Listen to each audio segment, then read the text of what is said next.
Coronavirus has had a devastating impact on the world, but small businesses in particular. Today we want to talk about principles from Brazilian Jiu-Jitsu, one of the world's most effective forms of self-defense, to see how we can help our businesses not only survive, but hopefully even position ourselves to thrive in the future. We're going to take a look at what we should do when we find ourselves in a bad position. I'm here by myself, obviously, so you'll have to use your imagination to create the position we're talking about. But one of the worst spots we can be in is what we call the mount, where someone is sitting on my hips. Their knees here, their waist here, or their hips here. The problem, why this is so bad, is even if they're the smaller person, and it's you'll have to take my word for it for now, even if I have longer arms, I won't be able to reach their face, and they will actually be able to reach mine. This is such an unfair advantage for the top person. We have to really understand the dynamics of this position well in order to have a chance of surviving here. Now, one of the first things we have to understand is this concept of adapting your plan to the environment you're in, the situation you're in. If this is a street fight, the number one thing I'm worried about is punches. If this is a competition match, I'm facing a world-class black belt, in that environment, punches are not the issue. In your business, it may be the case that you have competitors who are aggressively, given the environment, trying to attack, maybe even buy you out or compromise you in some way. It might be that competition's not a factor at all. It's simply surviving financially. So you have to adapt your plan to the kind of fight that you're in.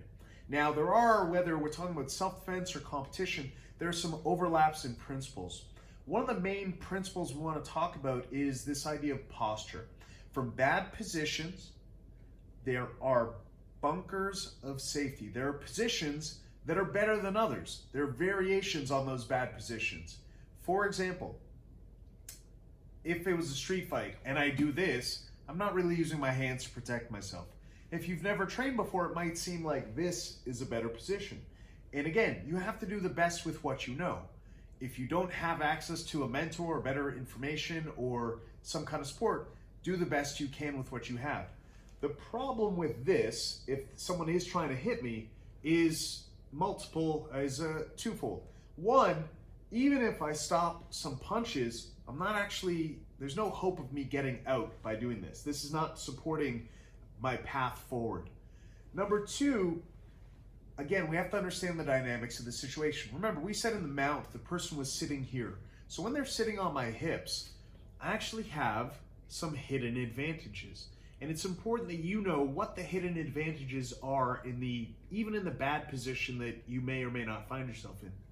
If someone's sitting here, I actually have the ability to destabilize them. I can bridge them off.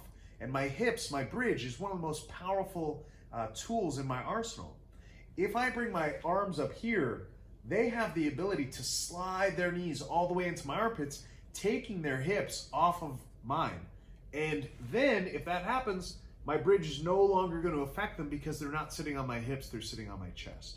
So, number one, we want to get a posture that's at least going to make sure things don't get worse. If this were a competition match and I start pushing someone off, this person's trained, I'm giving them the opportunity to just snap my arm, take an arm bar. So what you want to do when you establish posture, these bunkers of safety, even some would argue invincibility in bad spots, is you want to retract your resources. You want to pull everything in tight. For someone, for example, to attack my arm, they have to isolate it from my body, divide and conquer. So retracting your resources might mean cutting expenses, cutting all unnecessary expenses. It might mean connect with your customers, connect with your clients, and build community.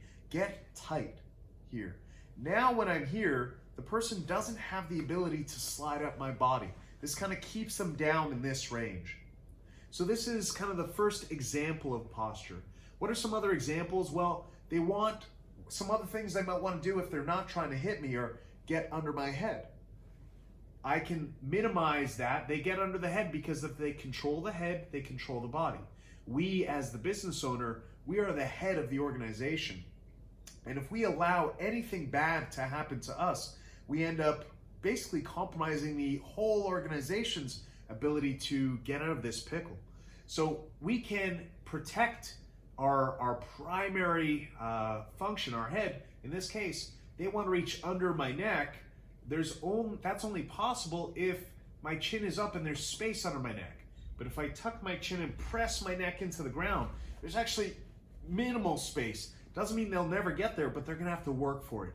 Don't give things up. Don't give opportunities for the opponent or the environment to compromise you. So first things first, we retract our resources, we protect our head, we protect ourselves. It's that airplane analogy. If you're on the plane and the masks fall down, you try to put the mask of the person or the child beside you on first, and you pass out, you're both gone. You can't help number two until you make sure number one is okay. So number one, you have to protect yourself, make sure you as the head of the organization are healthy, safe, and ready to decide on your next best action. We keep our elbows tight. Now, some other things. So now we're say in a competition context, of course, if punching is involved, we have to address that. But in a competition context, now they can't really, maybe they could try a choke. So we want to talk about how we would adapt our posture. But if they're looking to attack our arms, now that becomes very, very difficult. Now, it's not just that we want to survive this and get beat up in it, we also want to get out.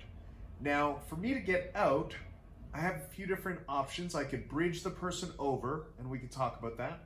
But many of our escapes actually involve sliding out from underneath them. Now, for that to happen, I have to be able to get a leg to the ground. If they have their legs under mine, I will not be able to get a leg to the ground. So better posture, better way to not only keep myself safe from further danger, but facilitate my escape out is to put things in place so that when the opportunity arises, I'll be able to actually extract myself from the situation. Now, if they are punching, okay, putting your leg flat is secondary because you have a number one priority, not getting hit. And you have to understand where you're vulnerable. If someone's sitting here and it is a punching context, that becomes my top priority. As we said, the head must be protected. Well, I have to understand what vulnerabilities are open such that the person can put me in a really bad spot or hurt me, hurt the organization. So how would we, if someone's trying to hit us from here and our elbows are down, we're not doing this, how would we possibly protect ourselves from punches? For them to hit, they have to be sitting on a stable object. As we bridge, notice I'm now a slope, and their hands are forced to the ground. So this allows us to, we have at least, think about what are the tools you have to protect against your most vulnerable openings. So knowing what those tools are, say I bridge, their hands, boom, they hit the mat to protect themselves so they don't hit their head on the ground. And then maybe I try to escape in that moment, but they come back. I wanted to maybe trap one of their arms, but as my hips come down, they take their hands off the ground, they sit back up. Okay, I do it again. It's not that, oh, I gotta go to step two. If step one did not work effectively, I have to do step one again. I go to bridge, their hands hit the mat, hips come back down, they come, okay, I go again, and then I trap their hands so that they cannot prevent me from getting out. So these are just some of the ideas behind posture and beginning ideas around escaping that can help us think about our business in new ways. We're going to take a look at other positions as well, but before we do, just want to talk about in a punching context, say we do get their hands to the ground, okay, in that moment we're safe.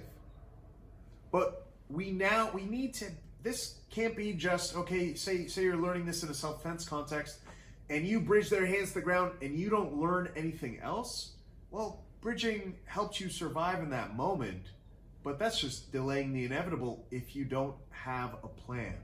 So yes, number one has to be protect your most vital assets, but that has to be aligned with a plan that is actually going to get you into a better position.